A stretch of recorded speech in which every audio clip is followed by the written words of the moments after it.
How to calculate a mod b in Python. Is there a modulo function in the Python math library? Isn't 15% 4, 3? But 15 mod 4 is 1, right? There's the percent sign. It's not just for the remainder, it is the modulo operation.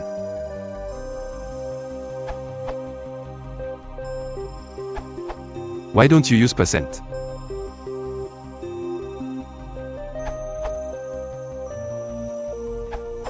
Mod equals a% b. This stores the result of a mod b in the variable mod.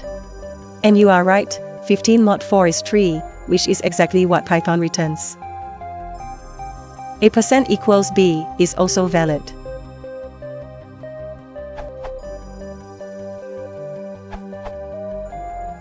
The modulo gives the remainder after integer division.